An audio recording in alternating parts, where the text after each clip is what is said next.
We'll go as long as you want. I'll just let you riff as much as you want, and I have some set questions, but I like to keep it, informal for the most part, So informal. I'm a champion. I want formal. Well, I don't have like a set list of questions. Like I have some generic ones, and then as deep as you want to go, I can maybe riff on that a little bit too. So, I know I'm not. Yeah. Let's see if my YouTube is up now, and we should be live. So you're probably going to hear some feedback because you want to go. I can maybe. Okay, I can hear it. Okay.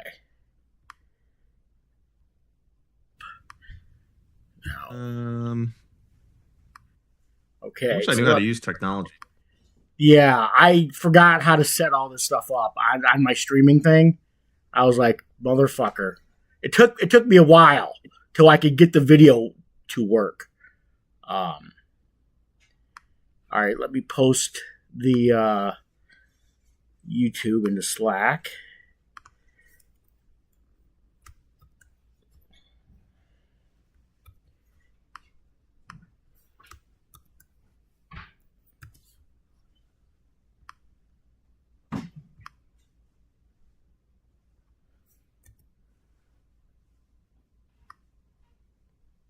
Where is... Did they change the @ I don't know what you're talking about. Like the... Hold on, what the fuck? @ channel. And channel doesn't show up. You know why? Because I'm not in general chat. I was in there. There it is. There it is. I was still on your DM. All right. So it just got sent out. So hopefully some people will join in, and so we'll give it a second and let anybody to watch. But so what's new, dude? I got a message. Nothing much. He's on his way. That's fine with me. So what's new? Just being a champ? Feels good, doesn't it? Believe it or not, my life. What's that? Oh, it feels good. It feels good, but same old shit. So it's good to have the monkey off your back, though, right? Yeah. Are we on the podcast? Or are we waiting? What's going on? It's live, but just I figured, just give it a minute. Maybe we'll get some viewers. So, all right. Yeah. All right. Well, I mean, we can get going. So, oh my goodness. Welcome, guys. Welcome back. We have unretired our podcast for a champion. It's something that I thought, and we all thought, would never happen. The unthinkable has happened. The Atlanta Braves made the SCS, and they beat the Padres to win their first ever human error championship. Me and D-Rich have been rivals. We've gone at each other's throat in Slack, but I will say this: I've always had a genuine level of respect as D-Rich as a person and as a player and as a GM, and I am humble when I say, honest to God, congratulations, D-Rich. Well earned. It's about fucking time. Monkey's off your back. Congratulations, buddy. Thank you. Yeah, it feels good. Like you said, just that's the big thing. Get the monkey off the back. I've kind of come to terms with, I mean, even this most recent run of the Braves, right? We won 108, 109, 110. Yeah, bounced in the first round, and then ran the table. So it's just a reminder that the playoffs are bullshit. They don't mean a whole lot.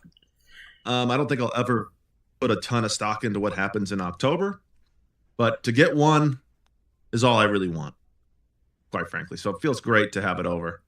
Felt better than I even thought it would, but it's still just dice at the end of the day come October. So my goal is to put out a good team, and if we play well, great. If not, it is what it is. Just wait for next year.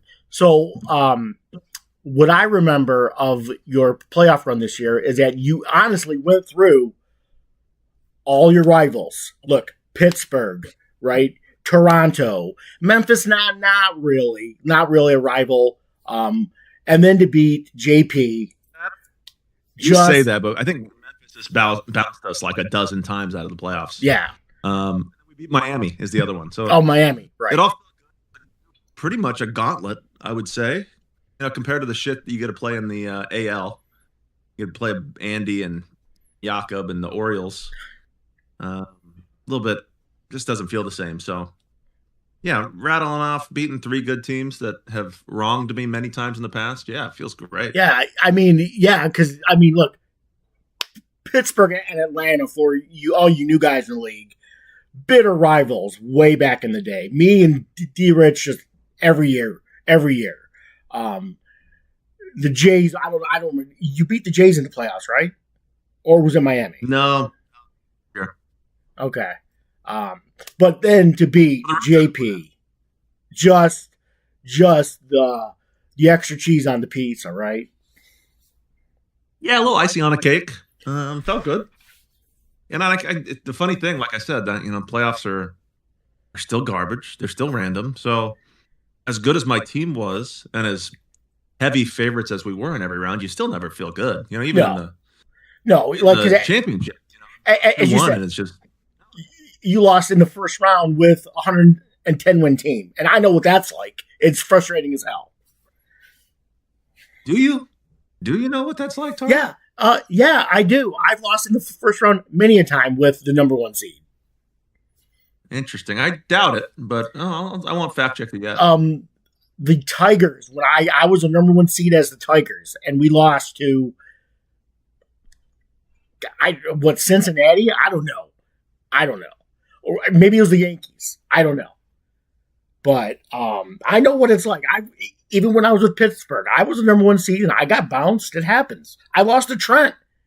His year that he made his run way back in the day. I'm sorry you dealt with such adversity in the postseason, Tarlo. That's too bad. No, I know what it's like. What's that? Yeah, sounds like you've dealt with a lot of struggles. I'm sorry. Sorry to hear that. No, I'm just saying I know what it's like to have a number 1 seed get bounced in the first round. So I feel your pain there. But after this, I'm going to fact check you because I think you're full of shit. No, I guarantee you, there were many years in Pittsburgh got bounced in the first round. Many years. And even the Tigers, too, in our little mini run here. And you can fact check, and I'll be right. Because trust me, I know I lost to Washington with Pittsburgh, when I was with Pittsburgh. I know I lost to Washington. I know I lost to Trent. And with the Tigers, I know I lost to the Yankees one year, and it was brutal. Even those late years with Pittsburgh, I got bounced one year early. So I know. All right. Enough Pirates. Tigers talk. You're right. Look, it's Barb's talk, okay? But Barb. So what I like to do to start this off is for the newer guys who maybe don't know you as well as I do, or maybe any of the veterans. Who's the man behind the GM? Who's the man behind the Braves emoji? So if you want to open up a little bit about yourself, tell everybody, maybe, just a little bit more about you than we may know. Nah, I think I'm good. I've been in this league like 9 years. I think most people know me, and if you don't, then I'm sure you will. I think I pretty much shared everything I want to share. Okay, that's fair. That's fair. Well, then it's all Braves talk then. Okay. Hell yeah. So maybe I'm wrong here, but did you So you pivoted, I think, a little bit in your roster here. It's a lot of homegrown guys, right? Not a lot of free agents. I mean, a lot.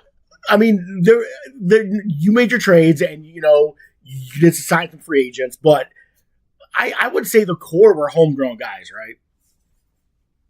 A good chunk of them. Good question. Good baseball question there. Yeah, historically, like for the last 70 years or 60 years, we basically had no homegrown guys on our roster. I mean, there were a ton of years where I had 26 guys who were all traded for. Handful of free agents, but mostly just trades and whatnot. Haven't had a ton of picks in my life, but the last D draft, when I picked the Torres division, I picked a bunch of teams that were run by morons, and their teams were pretty good. They were mid-80s win teams. And I kind of used that as an opportunity to try and rebuild. And when I say rebuild, I mean, we were still decent, but I purposely just didn't trade picks for 3 or 4 years.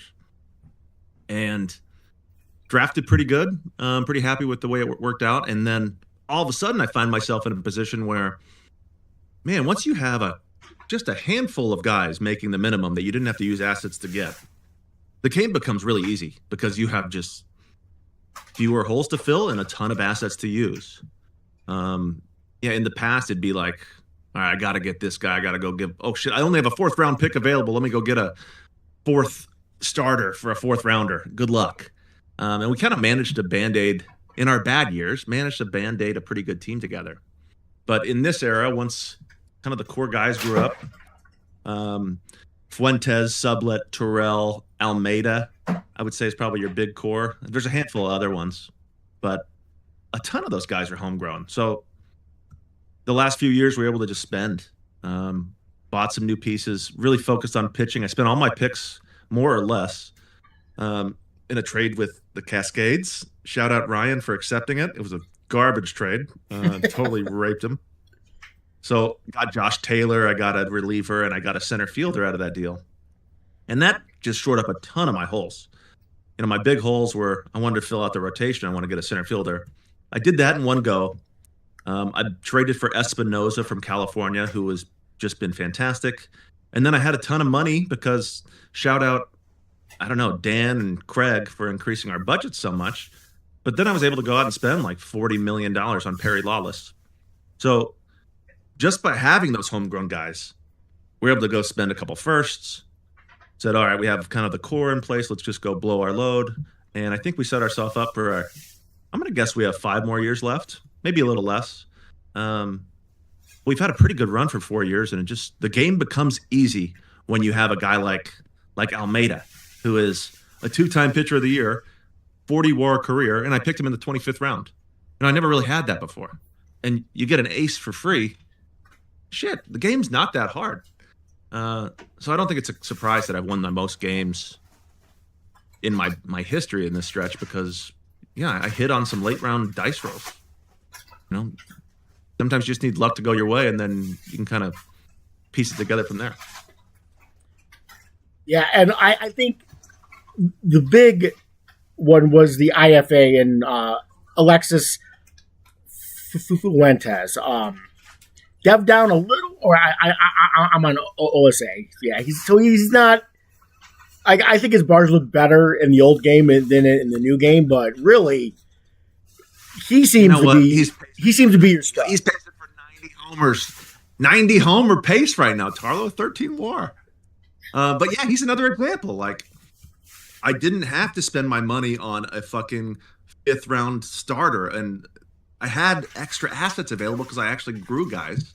So I bought Fuentes. Fuentes was just a ridiculous looking IAFA. I spent $18 million on him. I spent a fortune on all these guys. And that was just 5 years of not spending picks and not kind of shooting for the stars, I guess. I was like, for 5 years, maybe I could sneak into the playoffs with 85 wins. We were pretty close in that range, but possibilities are endless when you have pieces in place. Yeah. And since I've known you now for 8 years, this really was a pivot. I noticed it when these guys came up, Fuentes and Sublet and Almeida, who gift from God there in the 25th round.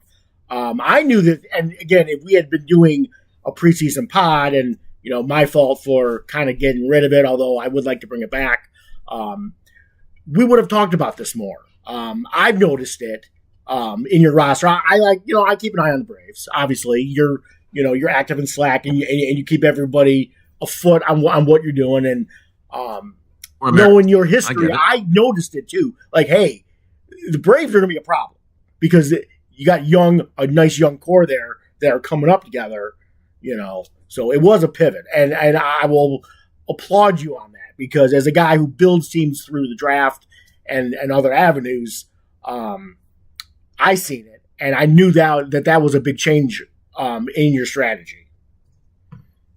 Yeah, I mean that's totally the core of it all. The funny thing is, I didn't go out and sell a bunch of players and burn it down. We were always competitive. It was just, if I have a first round pick for 4 or 5 years in a row, that's a huge advantage that I've never had before.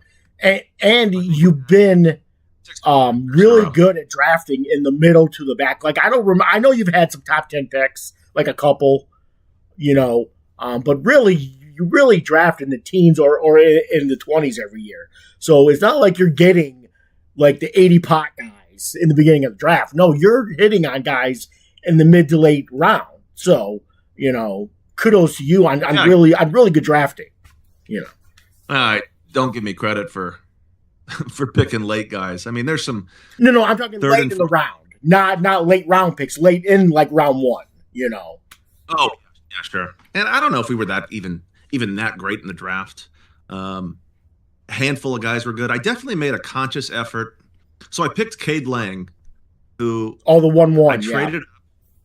Yeah, this was another really lucky thing that happened to me. I think we have like our worst season ever in the early 2060s. I went 70. It was kind of ideal. I go -7 Pythag. Our team was pretty decent, honestly. But we go -7 Pythag, win 70. I'm like 8th or 9th in the lottery, and then we move up to, I don't know, 4th or 5th. Just move up a couple spots. But all of a sudden, I parlayed that into the first overall pick. And man, the league could look a lot different if the draft wasn't totally fucking broken those years. So I whiffed on a lot of these guys. Like I had a 1-1 who I thought was a stud, and he's completely garbage. He's garbage, yeah. So I kind of felt like, all right, the draft is bogus, and I really made a conscious effort to just go out and draft nothing but relievers. So I'd like pick someone in the first round, and then like 2, 3, 4, 5, I'd just say, fuck it, give me the best reliever on the board. And I've had a lot of success with that. I think that's probably been the biggest draft strategical move I've made that's worked out, because our pen has just been lights out with a handful of homegrown guys, not a ton, but we've also traded a couple away, and that's been, we don't really have a huge farm, and I would say our farm was never that great, but it was kind of lifted up by all these relievers. And on the last version of the game, those guys were just non-existent. So if you have decent relievers who could give you 60, 70 innings, man, it's a huge difference. Because I'd see the teams that we play against, like, fucking A, unbelievable how bad the pitchers you'd face were. 40, 40, 40 guys, 40, 30, 35 guys. So just decent was a massive leg up. So I think I'd just draft relatively low ceiling guys in the bullpen, and they did a pretty good job panning out. I will say this. This is probably one of the better pens that we've seen. Hell, in 20 years? I know those Indian teams like 10 years ago who had all those arms in the pen were pretty good, but they all died. Gates and Vera are just two of them. I'm like the two best relievers in the league. Like find me one who's better than Gates. I don't know. I don't think there is one. I don't think in the history of Sky there's been a better 8th, 9th inning combo than Vera and Gates. And I would have voted Gates. I did vote him pitcher of the year. I would have voted him MVP if I had the ability. I mean, he played out of his fucking mind last year. Great player, but I mean, he must have won me 20 games last year. I swear. I mean, he was 15-1. That's unheard of. I he- mean, basically 4 WAR from what your setup guy. That's insane. That's I don't. Yeah, it's kind of third funny. round pick too. These last teams have basically been driven by. On paper, you look at it and go, "Oh man, this is a great pitching team." You know, we had a 5 deep rotation. I'd argue one of the best rotations ever, and we had a great bullpen. But the pitching always sort of underperformed, just because I think these hitters' parks in this version of the game, it's just hard for anybody to reliably keep it in the ballpark. So we'd be like, third or fourth in runs allowed, but our offense kind of snuck up and was first in the league the last few years. And I don't love the offense the same way I love the pitching, but on paper, I think it looks that way. At least by the stats, it looks like we're carried by our offense. Yeah, I think your lineup looked better a couple years ago. I mean, I'm not saying it's bad now. I'm just saying I think it looks slightly better. You had Suafuentes, right? Who's now with Portland, who you stole from Zach. Like absolute robbery too. I'm just saying I think the offense looked better maybe a couple years ago than it did last year in terms of just the lineup, but it's still a very good lineup. Like it's scored the most runs in Skyline. Yeah, but I totally agree with you. Yeah, I'm just saying. Agree with you. I think it just there isn't a bad bat in the lineup. You go 8-9 deep, so and you've been rotating like a catcher. Like you made some trades for some catchers, right? Because didn't you trade for one last year? We're talking about how I built through the draft. I would still say that I probably have more traded players for on my roster than any guy in the league. Probably even more than like Bob and Matt. They're almost always trades. Yeah, the vast majority of them. Well, so, I was more but I think the core was homegrown, and then you've added where you've needed. Goo. Well, you have Isdel Guzman, Mineta. Help me. You got Parham back this year, but he was on the team last year, right? He got a ring, baby. I traded for him at the deadline just for a little nostalgia trade, and he got a walk in the SDS. It helped. Appreciate him. He might get a number retired for that playoff performance. Yeah. So I mean, I'm very happy with the team. Obviously, I think it's kind of weird. Again, it's like the version of the game. I think relative to other teams, this is one of the best teams ever. But if I put on paper next to like the old Blue Jays or something like that, when everyone was 80s and blue, it's just a different game. Those guys just aren't around. Relative to the rest of the league, it's fucking unbelievable run. Stoked on it. Look, it's pretty elite. I think your pitching staff is probably the best in the league, just hands down. I don't know if we would find a better one. Because like one team may have a better like 1-2 punch at the top, but 1 through 5, I don't think that will find a better rotation, and there's definitely is not a better bullpen. So, that's kudos to you. You built a tremendous fucking roster. I'm glad you got over the hump. It was fun. I was hating in chat a little bit, and I sent him a DM like, you need to click that button that the choke comes, but I just having a little fun, long time rivals, and but still I was like, everybody's glad like it's finally off, the monkey's off your back. So hey, you haven't been a rival in 20 years. I don't even know if you can say that anymore. Stop.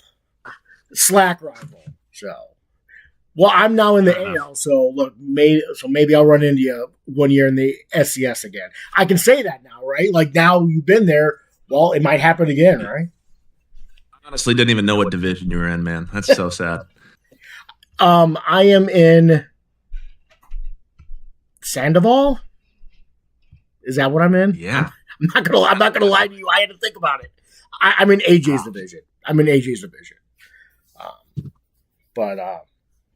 Yeah. So, is there anything else that you want to talk about with the Braves here? Any special players or anything? Oh gosh, you know what? Let me shout out a couple guys that were pretty special. I'm going to talk about Garrett Sandner. He's on the IL if you want to look at him, but one of my favorite players I've ever had, and he's been a bench bat for me for years. I mean, he's performed really well, but we've just been deep, you know. I felt like in the last couple of years we were in such a good position. It was, all right, don't fuck this up and let an injury screw you. So I really made a point to try and be too deep everywhere. And Sandner is a switch hitter, but he's a kind of a lefty crusher. So he's more or less been a platoon bat for me for like 4 years. I mean, he crushes the ball. But last year he was platooning, and I'm like, oh God, we're in June, and he's kind of leading the league in all these stats. So I had to totally reorganize my lineup. I benched a couple of guys that I didn't think deserved to be benched, but I gave Sandner a starting role for about 4 months towards the end of the year, and he won the fucking batting title. I mean, he put up 6 WAR out of nowhere. That's crazy. I'm not gonna say it's a crazy shock, because I do like the player, but it's really easy to look at his WAR by year and go, oh man, he's a 2 WAR player, and all of a sudden he puts up 6. But just felt good to give him a real shake, a real chance to play every day, and he just delivered. It was really awesome. It's also one of my favorite profiles possible, I guess. It's kind of unique looking guy, but big fan of his. And yeah, I would say he was anytime you have a great year, you always have 1 or 2 guys just go bananas, who, even if they're good, some guys got to play above his shoes. And for me, offensively, was Sandner. Alexis Fuentes was 8 WAR the year before, and then he only put up 2 last year. And Sandner just picked up the slack and then some. So between Sandner and the 2 bullpen guys, who I love both the bullpen guys, but they had both historic seasons. Those were the special 3 performances that just put us over the edge. So shout out Garrett Sandner. What a guy, hard worker. And he's still in my starting lineup. Can't cut him. I signed him to a ridiculously long-term deal years ago, paying him $5 million to be a backup, and man, he earned every cent. That's value there. So I'm taking a peek at your salary page. It looks like the band's going to stay on tour for a while. That's the goal. That's the goal, is to just keep everybody together. And you know what? If 1 or 2 guys gets hurt, that's okay, and I think I can stomach it. But I feel like if I have an opportunity to lock someone up long term at a reasonable valuation, say $10 million, then I'm going to do it. So I got like 7 guys making $10 million a year. I mean, and that's amazing. Yeah, so, maybe too much, but all of a sudden we have a lot more money to play with. I got a $220 million payroll, so I feel like I'm taking risk without taking a ton of risk, if you know what I'm saying. Yeah. It's like a calculated risk. So if everyone stays healthy and performs, I think this team could be great for 5 years, but it also could go horribly wrong. And if that's the case, then whatever. I already got my fucking ring, so who cares? Yeah. So Almeida's going to resign, or what are you going to do? Probably not. Probably not. He probably wants like $35 million a year, or is he not even talking? So I don't think I can mathematically make it work. You know, I made the decision to keep Lawless around. Yeah. It's funny, those guys are the same age. One's a righty, one's a lefty, but very similar pitchers. Almost the same career WAR. They're both 40 WAR guys. They're 33. I would say 2 of the best 5 active pitchers in the league, borderline Hall of Fame guys. And I decided to pay Lawless, and because he's an Iron Man. So it's Iron Man versus Fragile. Take it or leave it. So I went with the Iron Man, and he fucking tears his elbow. So I think what's going to happen is Lawless is going to rot, cost me a bunch of money, and then Almeida will walk because I just can't afford him. Yeah. I wouldn't even call him fragile, because I'm looking at the injury page, and he's got like half a page of injuries. I wouldn't call him fragile. That's a weird tag. I mean, proneness is displayed, Tarlo. Yeah, I'm just saying he went 6 years with nothing. So yeah, I mean, I extended him recently, because I wasn't terrified. But 33, all these guys want fucking 5 years. Lawless wanted 5 years. I had to pay him a bunch extra to get it down to 3 years. I just don't see myself paying Almeida $30 million a year till he's 37. It just doesn't make sense for me with so much money committed. So he's gone, but 77 will be retired. He's, like I said, a 25th rounder. Granted, I did not auto pick him. I have proof that he was a pick from myself, so I can take slight credit. But anytime you go late into drafts, it's dice. And I would say this is my biggest dice roll I've ever had in Sky in 75 years. Wow, I'd have to think about that one. Yeah, because I know you've pulled a couple guys from late rounds. I really have to think about that. I mean, nobody like this, but I know everybody's gotten a 28th rounder eventually to pop, but nothing like this. But we'll see if he's a Hall of Famer, but it will be close. Let's look at the WAR. 40 WAR. He's 33. Probably gets to like 55. You think? He gets 55 to 50 WAR. He's a lot. I don't think he gets to 55. I don't know, but he might get to 50 WAR, and he's got a ring. Yeah. 2 pitcher of the years, and he also is a postseason fucking stud. I mean, he might be a top 5 playoff pitcher of all time. Truly, his numbers are nuts in the postseason, including he pitched 8 innings of 1-hit ball in Game 6 in the clinching game. Instead of bringing out Gates, we just let Almeida just keep going, and dude shoved. He's all time, man. I love this guy. So you don't think he gets that much over 50? What about Lawless? Do you think he gets to 50? Dude, I don't know if Lawless is getting another WAR in his career. Who the fuck knows? He's out for 11 months. He's 33. My expectations are pretty low. But Lawless is a funny one though. Like it was the biggest free agent signing I've made in my life. I think I paid him $130 million over 5 years, which is very un-Braves like. If you follow the Braves, we are all about boring value. All right, we got to go fill 20 roster spots, and we only have a few picks and a little bit of money. So I rarely go do big splashes like this just because I can't afford it. But lined up well because I had the ability to, but I was pretty terrified of Lawless signing him. I thought he was going to have home run problems in Atlanta. He kind of had home run problems in Texas.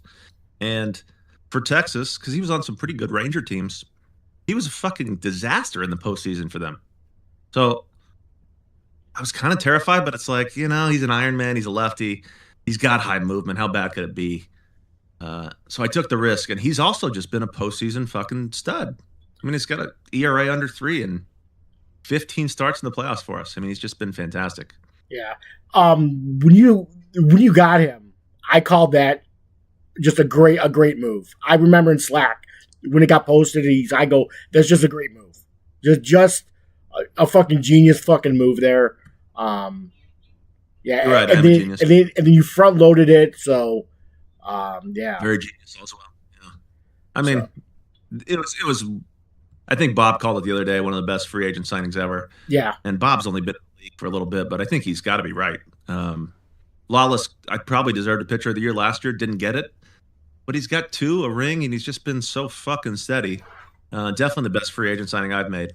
And my expectations weren't even that high. I never in my wildest dreams that I think he'd be this good. I just thought, at the very least, he's going to give you 200 innings and be pretty decent, and you can trust him. Right. But he went above me. Yeah. So let's see. Let's talk about. Is there anything like Jeremiah Young? A little bit underrated guy, I think. He's been really good for you. I mean, you got him in a trade, and basically a 4.5 WAR pitcher for the most part, and he's your 5th starter. Very underrated guy there. I'd say this is the core of the team is the rotation. We're 5 deep. We have been 5 deep for years. Almeida's about to leave, but we've kind of had these same 5 starters for a while. They've all been pretty healthy and they've all been really good. And one was a lottery ticket, one was a free agent signing, and then 3 were trades. And Jeremiah was the first trade and probably the best one, I would say. He just looked like a guy who was going to continue to dev up. He was durable. He checked a lot of boxes for me, and I got him really cheap off Dustin. I think I paid like a 4th round pick for this guy. And kind of struggled his first year, and we got a little bit more dev, and then he won the fucking Cy Young the next year. I mean, I locked him up for $4 million. So the production he gave me, he's probably the best value contract in all of Sky. Gotta be. Unfortunately, I think really, I don't want to say on the verge, I don't want to blame the version switch, but because the writing was, I'm sure, on the wall. But as soon as we'd gone to 27, the bars just aren't there, and he got benched for the postseason. Wasn't terrific last year. So I think, he's kind of, I don't want to say toast, but the era of him being an anchor is gone. But the fact that he and Almeida and Lawless, those 3 won 5 consecutive Pitcher of the Year awards, is pretty amazing, and puts it in really, really short company. So that was the first trade, the first big domino to fall. And then the rest of the rotation came after that with 2 more trades. And like I said earlier, those have just been so good. I mean, we can talk about Josh Taylor next, but I gave up a lot to Vancouver, but I got a lot in return, and Taylor's just been a fucking rock. And the beauty of last year's postseason run is, like I said, 2 years before, bounce in the first round, bounce in the first round. And then last year, all 4 starters just showed up in the postseason. And Taylor was unhittable. Lawless unhittable. Almeida unhittable. And then Espinoza had an ERA under 1 for the whole postseason. And Espinoza's been another 5-WAR pitcher every year, just about. So he's given me 25 years. Pretty damn good. So this is so I've been looking at all these guys, and outside of Young, all of these guys are high movement, right? So if you look at the profiles, high movement across the board. Is this something that you've made a kind of a conscious effort to attract guys who have high movement, or is that just where you think the game is? If you could expand on that a little bit. I would say one of the staples of the Braves for the last, seriously, like 50 seasons has been get lefty ground ball guys, go high movement. And we were in a pitcher's park for forever, but ground balls play everywhere. So I just have never tried to fuck with home runs. And I've generally punted control. You're not going to see a ton of high control guys on my roster. But since we became a hitter's park, which was in 2053, so 20 years of being in a home run park, I mean, I won't put a guy on my roster unless he has 55 home run at the bare minimum. Even Jeremiah Young, he used to be a 60 movement guy. His ratings have fallen off. And that was, his good years, you're going to see the same thing where he didn't give up very many home runs when he was good. And getting to like a home run per 9 under 1 is really fucking difficult in my ballpark.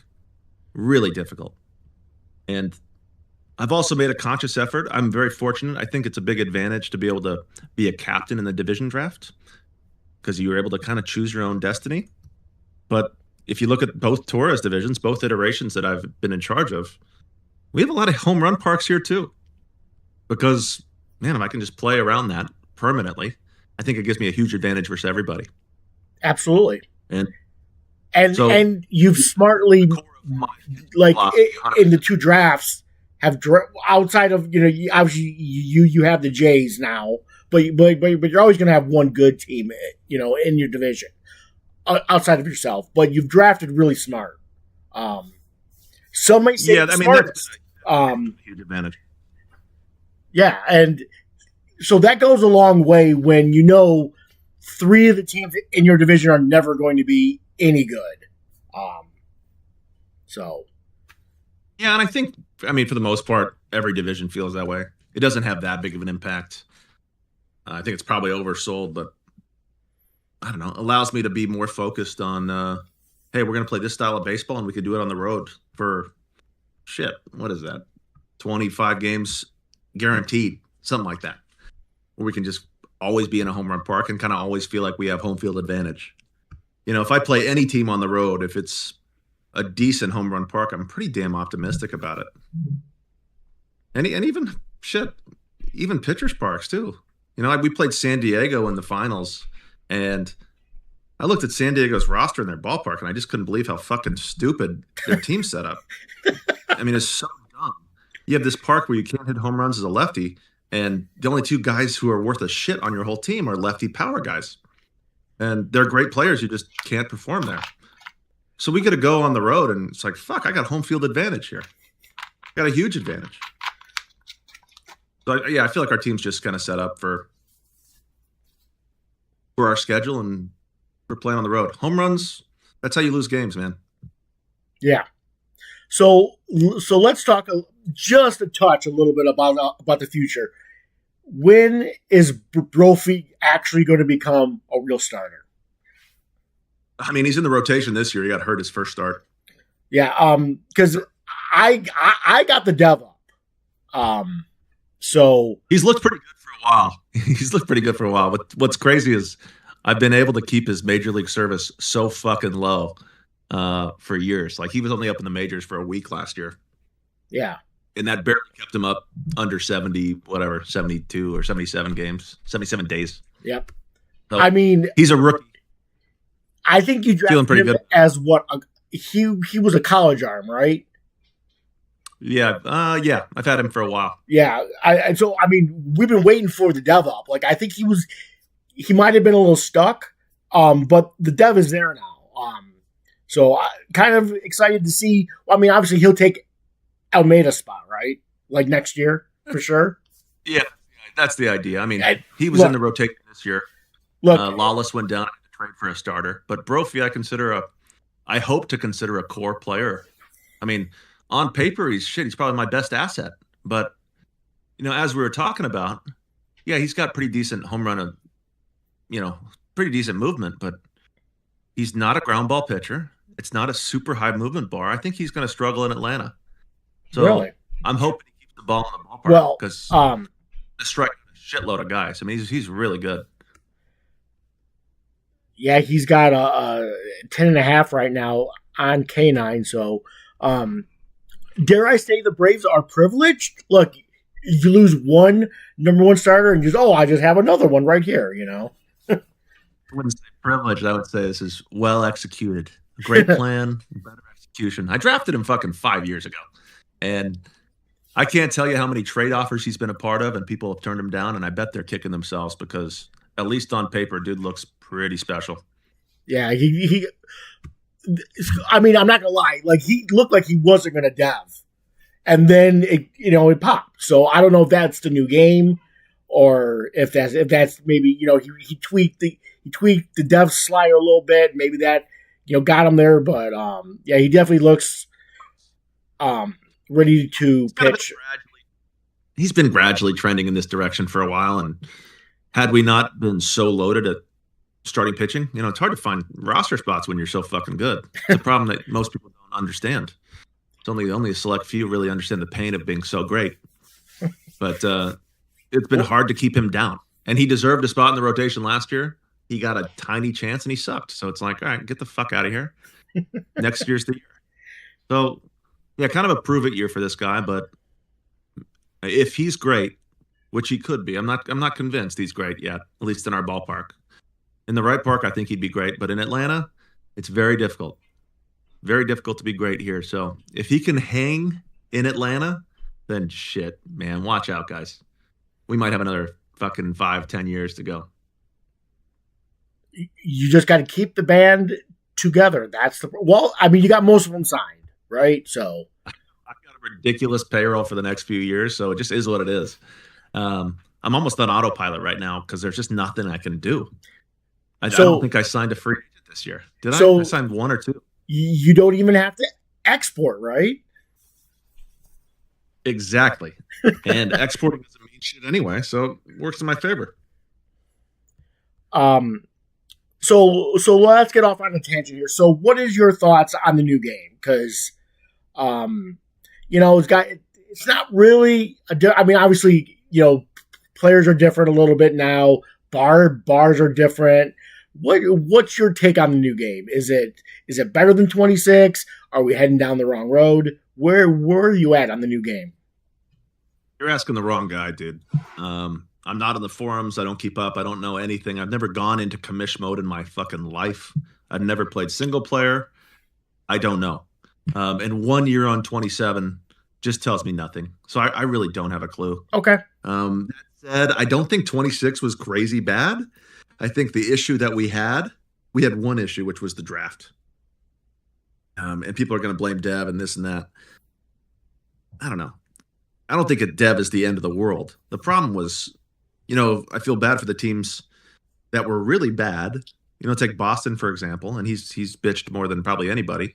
If you're picking in the top 5 every year, you would sure hope you can guarantee yourself at least a major league player in the top 5. And can't. And you're not saying it's Michael's fault. It was the game's fault. Like, I'm sure Michael made plenty of mistakes, and the biggest mistake is putting yourself in that position because you just don't have to. I'm a great example. You just don't have to play the game that way if you don't want to. Yeah, there's tons of ways to get a cat. You can put a winning team together. Honestly, if you just know what players are gonna be decent, you can put a pretty competitive team together.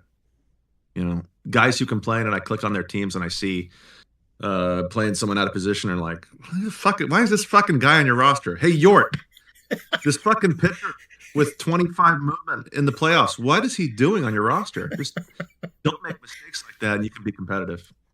So I have no sympathy for losers, but if your plan is to stockpile picks and you didn't know the draft was going to be bad, and I kind of fall into this category too, because like I said, early in the 2060s, I didn't trade picks for years. I got a handful of guys who contributed, but I also had a handful of busts. Yeah. I think I did a decent job trading away the busts before they were known busts. But Cade Lang, man, if the 1-1 surefire number 1 prospect in baseball is worth a damn, this team looks a lot different. My whole team, everything looks different. Yeah. So I think if you go back through those drafts, probably like 2063 to 2067 or 8, I think that's about when we upped the Dev slider and it's gotten a little better. Those years were just fucked. So that was the issue with the old game. Primarily, I think Dev's okay. I think generally you're seeing plenty of guys Dev up. And the big issue is you see a lot of 25-year-olds who haven't lost their potential. And hopefully you can see the writing on the wall by then. But a lot of guys just can't. Guys will bitch about dudes stalling and then just fucking keep playing 40, 65 guys. Yeah. Well, if their potential got chopped to 45, it would feel a lot better for everybody. Yeah. So I don't think the game's that bad. I don't know if it's fixed. I don't know. It's fine. It's the same shit. The good teams are still good, and that's the judge. That's the gauge for everything, personally. Well said. Well said. Where are you at with the league as a whole? Like, are you, like, obviously we pivot through, new guys join, maybe some old hats leave. Where do you think that are we in a good spot in the league, or could we maybe get better in some things? Where are you at with the league as a whole? Are we heading down a healthy road, or do you think we need to pivot in some areas? I don't know how to answer that question. I think we're in a good spot, relatively. Like 20 years ago, I think a lot of people were frustrated with the game, and no one was having fun, and you had a lot of teams that were good who historically weren't good. It felt like the game was kind of out of our hands for a bit. And that was probably overblown too, but Sky was just cranky and you had GMs leaving, and that was probably the low point. We probably peaked fucking 50 seasons ago when we were doing 8-hour podcasts once a week. Yeah. But I think things have sort of turned around. It's been better. I feel good about Sky. It is what it is. But If I was in charge, it'd be a lot different, of course. Hey, I'd rule with a fist. I could kick about, I don't know, 11 GMs. I would boot potentially. Ooh, now let's have some fun. I'm not. I don't need to name names. But. Ooh, that's fun. Ooh, what? Hey, Slack. What are the 11 names? First of all, I made up that number on the spot, but I think it's probably pretty easy to tell. My gauge for a good GM has always been like, all right, what if you were in a league with 36 AJs or 36 Trents or 36 Yorts or 36 Andys or 36 Sterlings or 36 Michaels? What leagues would be fun and what weren't? What wouldn't be? And shit, if you do that question with everybody, you're going to be like, oh, fuck. Can you imagine a league with 36 Michaels? Kill me. So I'd fucking boot them, Or there's, like I said, a bunch of others. And it's just, I think turnover's good for the league. We've had a pretty decent run, I think, of recent GMs and joining, and that's all you could ask for. Yeah, I hear that. I had a question, and you were talking, and I had a good question. I forgot it. So, sorry for talking. Oh, so what would you? That's what it was. What would you change? Like nothing like crazy, but what's one change that D-Rich, the commissioner, would do outside of kicking people out? That's probably it, honestly. Rules, I think, are in an okay spot. I don't complain too much anymore. I used to have a wish list every year that I'd post, and I think for the most part, we fixed most things I wanted to. At the end of the day, the game doesn't matter that much. The rules don't matter that much. The people are what matter, and you just want to have 36 people who are all fun and active and enjoy the game for what it is. And so that's the only thing that matters. So, if you want to fix the league, get better people. Are you a fan of the division draft? No, I think it's super dumb. Okay. I'm kind of an anti-change guy. I was really anti-expansion, and I pounded my fist. I was anti-division draft the first time. I thought we should, if we're going to do it, at least do it once every 30 years. We haven't. We're doing it once every 15. Whatever. It doesn't matter. I don't really care. But no, I'm old school. I would probably keep things the same permanently forever. Okay. Make it really stagnant and boring, and if you have the right people, the league will be great. Right. So this league is driven by the people in the league, and that's what keeps Sky probably one of the best leagues around. We've got 36 GMs, and if you want to say okay, maybe it's 25 that are fantastic, then that's pretty good, man. Yeah. No, because I've been in some leagues and they've been terrible. I don't get how guys are in so many leagues. That's fucking insane to me. Yeah, Larry Link has 9 leagues. He's got like 40 leagues, right? He's got like 40 leagues, and he runs all the Sims. It's crazy. Yeah, it's psychotic. The fact that we have 25 or maybe 30, I haven't counted this up. I said 11, just made it up. Yeah. The fact that we have as many good guys as we have and have had them stick around for 8-9 years. I mean, what do we start in 18 or 17? I don't know. I think it was 18. Either way. I think it was 18. Yeah, I think you're right. But the fact we've had so many guys stick around, that's all time. That's fucking fantastic. So, yeah, because you're one of the longest GMs in the league. I'm going to count Dustin. I know he laughed, but like that was just a blip in the screen. You and Trent, and I know Andy. I'm going to put Andy in there. Matt and Amin, JP. I mean, we've had Sterling and Andrew. I joined, 2006. So, I mean, we've had a lot of guys around for a lot of years. That's hard to do. It's hard to keep a league together.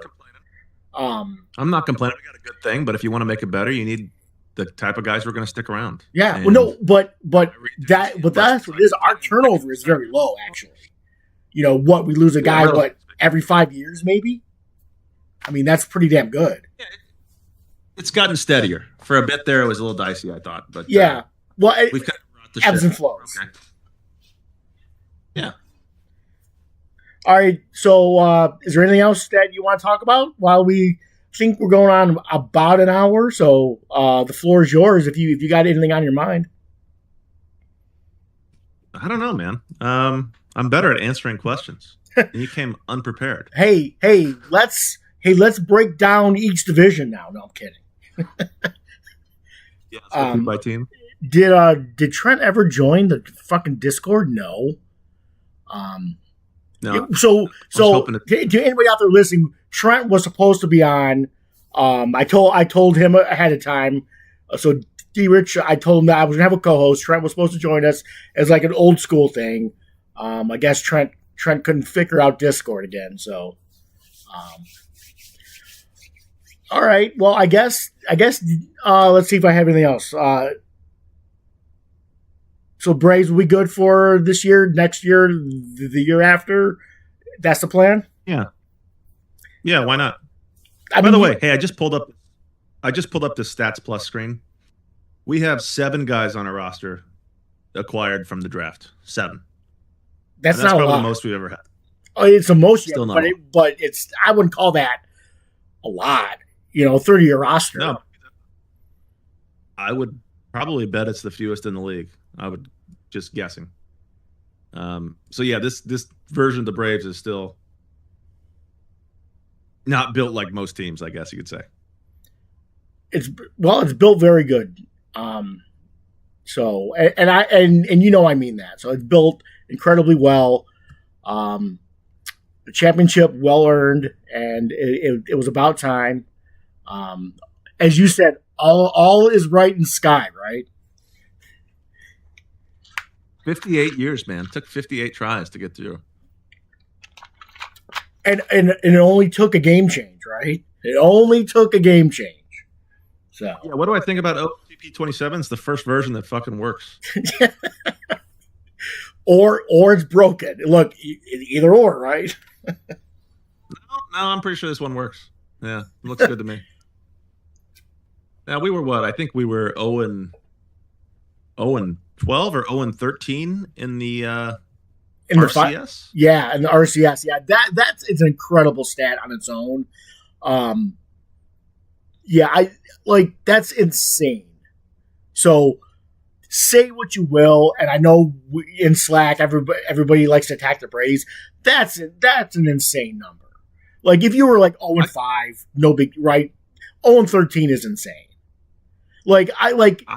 You start to think about, did Joe really click a box in game? It's crazy. Yeah, I've had that thought many times. Like I said, I'm not a big OOTP guy outside of Sky, but I'd be hard pressed to see any guy in any league who's had a bad of run as the Braves have had. 0 for 58. I think it's 0 for 57. I don't know. It's either 58 or 59, but whatever. 0 for 57. I just don't know if that's happened. Yeah, pretty remarkable. Part of me is like, it's kind of bittersweet. Yeah, it's bittersweet. And you've lost like every which way you could. Like the reverse sweep. Was that Memphis or Indy got you on the reverse sweep one year? I just some incredibly, bad luck, or if you want, whatever you want to chalk it up to. The Braves gotta be the most unluckiest team in the playoffs I've ever seen. Just ninth inning implosions. Offense is going to sleep. Bad. Your stud pitchers pitching bad. Just an incredibly run of bad luck. And guess what? Slate's clean. Yeah, I think I kind of, I don't know, came to terms with the game. Just, I don't know. The first few were really frustrating. Like we're talking early Sky, like 2015, maybe 2010. I was like, fucking serious? How have we not won? It's been 8 years and we're the best team in baseball every fucking year. How are we not winning? And then by like 2040, I was like, all right, fuck this game. I don't even really think about it. I feel like I'm numb to the pain. But then occasionally, just like every decade, you're like, oh shit, we're in the RCS and our team's way better than who we're playing. maybe this is the year, and you get your hopes up, and then it's just another dagger. So in ways like the streak was almost fun in a way to see how long it could go because it was so ridiculous. Yeah. But so I didn't know how I was going to feel when I won, but it felt better than I thought. It really did. Yeah. It felt so fucking great. I remember when Jake won was it 2013 with the Angels? He had to step off the live stream and go cry. He said he had to go cry, and he did D-Rich shed a tear? Definitely not. I was pretty passed up. I got a little hammered, but no tears. No tears. It wasn't that emotional. No, I just this was young Jake, and I just remember he's like, guys, I got to step off the stream, and he said he went off and cried in the bathroom. So I don't remember that. I dead on. I remember that. I don't remember who he beat in the playoffs, but I remember when he finally won. Yeah. So I can't imagine like you just having a good cry, but I just had to ask because for me, like the years that I won, I was fucking pumped. It was exciting. I didn't cry, but it was exciting. And I think if I had taken 58 years, I might have shed a tear. Like when my Detroit Lions eventually win a Super Bowl, I don't know if I'll ever stop to cry. So, hey, I wouldn't blame you if you did. I wouldn't blame me if I did cry, but unfortunately, it was just like a weight off the shoulders. Felt good. Yeah, just because this game, man, no matter how big a favorite you are, you're just never. It doesn't mean anything. It's all fucking dice at the end of the day. So I don't know. It's hard to get too cocky and also get too pissed, but yeah, you don't want to do that. Was that Mrs. D-Rich? No, I have no idea what that was. Sure wasn't. Oh my God. It was Mrs. D. Frank. Mrs. D-Rich, we have so many questions. Many questions. No, not Mrs. D-Rich. It's not Mrs. D-Rich. Oh, this is Dan's wife. This is Dan's wife. Oh my. Okay, Mrs. Dan's wife. We have so many questions. Mrs. Dan's wife. Okay, so many questions. Go. Tell me. Shit, I'm on the spot. I wasn't prepared for that. Yeah. You sound like Jason Kelsey. What's that? Who is you that's talking right now? Sounds like Jason Kelsey. Jason? You're talking about me or about the other guy? No, the other guy, not you. I sound like Jason Kelsey? I mean, I guess that's yes, this guy. Detroit. This guy? How do you know who's talking? Is Dan drunk right now? Is Dan drunk? Yes, we just got in a very big fight. Yes. Oh. Yes, what did Dan do? Yes. Kidding. We were talking about Lindsay Clancy. Lindsay Clancy? The trial? Lindsay Clancy? Anybody? Who the fuck is Lindsay Clancy? Is that the mom who killed her three kids? Yes. Yeah, can they fucking put her on a wall and put the firing squad on her and just kill her now? But is this D-Rich talking? Yeah, I'm the one who doesn't like children being murdered. Let's talk about that. No, okay, is Dan in bed with the white light from his phone keeping him awake? Because that's what I'm imagining right now. Because he does not use dark mode on his phone. No, he does that all the time. That's so funny. How do you know that? Because we talk about it in Slack. Because that's what Dan does. He does do that. And then I have to shut it off in the middle of the night. D-Rich, have you ever talked to Mrs. Dan Frank? Mrs. Dan Frank, yes. Here I am. No. I've heard a lot. Nobody's ever talked to me. Heard a lot about her. Always wanted to talk to her. But never. You've heard a lot about D-Rich, this has been such a surprise. I do have a co-host, and I was not expecting it to be Mrs. Dan Frank. So, no, I did not either. I'm shocked, but great to have you here. So, congratulations, D-Rich. Thank you. Feels great. You're welcome. You won the championship. I'm a winner. I hear all about it. I'm sure the whole world's talking about it. I can't go down the whole world. Yes. Where are you guys from? I live in Michigan. I was going to say Michigan from the sound of your voice. Yeah. And I am a Californian, Mrs. Frank. California. Yes. Where in California? I'm from way up north, further north than you even realize exists. Like close to Washington? Well, there's a state called Oregon in between. Oregon. Getting up there, yeah. That was embarrassing. That's okay. Like close to Oregon? Yeah, kind of No, close to I'm Oregon. not gonna. Dan keeps doing like a motion for me to like put the mic up so I stop talking.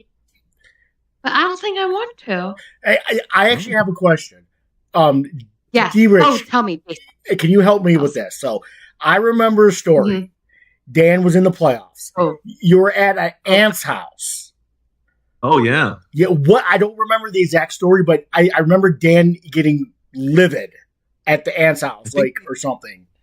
So I believe he locked himself in the laundry room. Oh, when we were down the shore? Yeah, on the shore. Yeah, we were down the shore when he wouldn't hang out with us because he was like in the little bedroom doing like the what?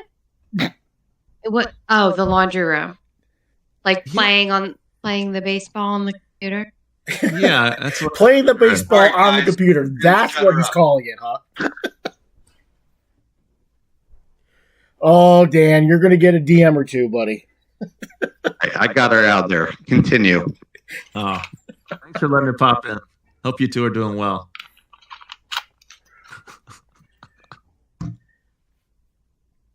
Well, what an unexpected guest, Jason. I didn't know that she had jumped in the chat. I thought that was your wife kind of in the background. I was like, what? Mrs. D-Rich?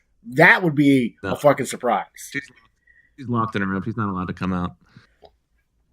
Because I remember on my podcast with Jake, when he did my Champions pod, he got my wife to come on the microphone, and that was fucking a miracle. So... that must have been 5 years ago at least. That sounds familiar. Yeah, he did it. I don't know what year we won with the Pirates. I don't think that was the Lunsford year. That was the Gabe team. I think he finally got me one. So it wasn't the Lunsford year.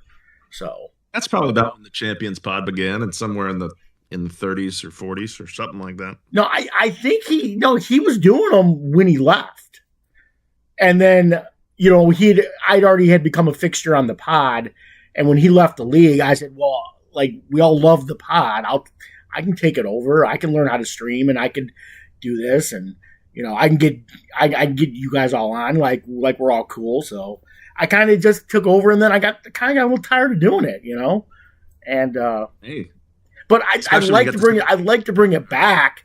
It's just with the schedule of where like opening day falls, it doesn't ever fall like in a good day. Like I don't want to do it on a Monday night, what? Next year when we'll do it on a Friday again, and it'll work great. Yeah, I look. I would love to do it occasionally. I don't know if I want to do it every year, but I like to do it. I like to get back to it a little bit. I've talked to Ryan about it, and we try to get together, and with him and his all his stuff that he's involved with. We can never find a night, so I'd like to get you back on the pod because you know the game better than probably half the league. So half the league, half? Okay, 75%. You think half the league knows the game better than I do? Come on. I'm just saying. I'm term of like the players, and I wasn't talking about the game. I was talking about like the players. So. No offense to like Andrew, I don't think he knows anybody on the Braves team. He doesn't know anybody on the fucking Brewers, probably. Yeah, well, he knows Cade Lang, so he did light me up. I get it. No, I would say Trent and myself have been Sky's historians for a long time. Yeah, and no one's going to be able to keep up with us on obscure knowledge from long, long ago. Yeah, I like to think I'm there with you, but you guys definitely have to have me, beat. But, all right, D-Rich. All right, Mrs. Dan Frank. Hey, before you end, got my wife out of here, I just want to say congrats, D. Rich. Well deserved, my buddy. Thank you. Appreciate it. Thanks for popping in. Unexpected guest. Fantastic. Great appearance. Great Lindsay Clancy shout out. Didn't expect that, but that's great. What's up, Dan? Listen to you guys. Loving it. Thanks, dude. Hey, it's good. You know what? Honestly, it's good to be back on, and we're talking some Sky. We're doing something I thought we would never do. Ha ha ha. You know, but it does feel good. I'd be happy to pod more often. I think that is kind of what set Sky apart from other leagues. Yeah, absolutely. Absolutely. And you know what? It's my fault. I stopped wanting to do it, you know. It became more of a chore than it was for like the love of the league. And, you know, Ryan wasn't really, you know, gung ho about like, if you're not available, I'll do it. You know, he kind of was like, well, anybody can do it. Well, nobody wanted to do it. So, you know, Jacob kind of does a little bit of content. You know, everybody says I'll do it, but they, you know, I don't think we had one in like 10 years. So it's been a while, but even in real life, you know, when this league started, I was in my mid-20s and I'm in my mid-30s now. So a lot of us, I think, have just grown up and have less time for 6-hour podcasts. Yeah. I mean, if we could do them on like a Friday night, but the league doesn't start on a Friday. It usually starts like Monday, Tuesdays, and that's not great. It's not a great day to be up because I don't want to break it off into 2 nights. You know, if you do it all in one night, you can keep it under 4 hours. Great, but it's not going to be. It never happens. But it's hard to do on Mondays and Tuesdays. You know, I'm not a young guy anymore. I'm 51. Like I don't want to be up till 3 a.m. every night. So yeah, you were a young buck when the league started, just like all of us. We're all 10 years older almost. Yeah. That is crazy, Jason. So you're 51. I'm 42. When I started, I think I was 35 when I joined. Yeah. Makes a big difference. I mean, look, I can stay up, like, if I'm on, you know, if I'm playing some cards or something, but, yeah, it gets harder, you know, at this age, too, but I certainly would, love to get back to doing this a little bit more, and I know you guys enjoyed, and you guys even like to participate, so, you know, I will definitely try to do this a lot more often, so. I would say this is what has always set Sky apart is 8 hours of preseason pod every 6 weeks, which is not easy to do. Got to get back at least, even if they're shorter, make it more regular, because even myself, who I consider myself pretty plugged into Sky, I'm not nearly the same way I used to be. You know, I used to be able to recite every fucking lineup in the league just about. There was, I don't know, every top 100 prospect I probably knew at some point, or at least clicked on. And nowadays who the fuck is that guy? Who's that guy who put up 7 WAR for the fucking Expos? Who? You know, that I run into that shit all the time, and that's not right. So Optimism is fading. No, I'm going to echo that. Like, I used, like, when we were doing the pods, and this was throughout the years, you know, even when Jake was involved in Trent and, you know, and everybody else, like, I knew all the players. Now I'm like, I don't click on everybody's team anymore. Because I'm not doing the pod. I'm not doing that anymore. I don't have to do any prep. I don't know who's on the Tampa Bay Rays. I don't know who's on Oakland. I don't know that, you know. But if I'm doing the pod, I do, because I'm looking at everybody's team, you know. So I can't recite. I don't know who's on Oakland. I don't know why they're 12-6. I have no idea why. And they're a playoff team last year. I had to do a double take. I had no clue. And yeah, that sucks. I mean, I think that's part of being a one league guy, is you have the ability to take the time to learn not just about your team and your division, but everybody. You know, you're in 3 leagues. You're just never going to have that experience. And Sky is so immersive and so intimate. When we were doing those pods and everyone was a one league guy. Yeah. And we knew everybody.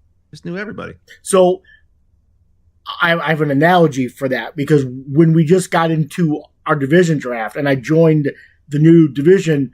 Yort said, Oliver Witt is coming for you. And I said, the joke's on you. I don't know who that is, Yort. I was like, who the hell is Oliver Witt? And apparently, he's a really good player when he's healthy, but I had no idea who the fuck that was. Because that's a bad thing, and I'm sure that's how most people play OOTP. But for my pretty much whole Sky career, I was an encyclopedia for everybody. Yeah, and game's a lot more fun the more you know. So yeah, I'd like to do the same thing, make a point, bring it back. Life changes, like things change. You know, you're not as immersed in the league as you once were, but it's still a fun league. It's a fun game. You know, I just don't know who Oliver Witt is. Sorry. All right, even I knew Oliver Witt. Come on. All right, guys, we've been going at it a little over an hour now. D-Rich, is there anything else that you want to add to this, or do you want to put a pin in it, or a bun on it, or a bow on this? Let's bun it. Let's pin it. Go Barfs. Champs are signing off. We're good. All right, buddy. Hey, congrats. Well earned. And that's coming from one of your bitter rivals. But got a lot of respect for you. And I look forward to seeing you in the multiple Skyline Winners Club soon. So, because that is a thing. No, not a thing. You're living in the past. There's only one champ in the league, man. Everyone else is living in the past. No, there literally is a club in the league for people who have won more than one. We have our own Slack channel. It's a thing. Yeah. I'm sure it's hot. I'm sure that's great. Yeah, nobody talks on it. But yeah, that's what I thought. All right. Thanks, all right, Jason. bro. Appreciate it. All right. Thanks a lot, man. All right, Dan. Go to sleep.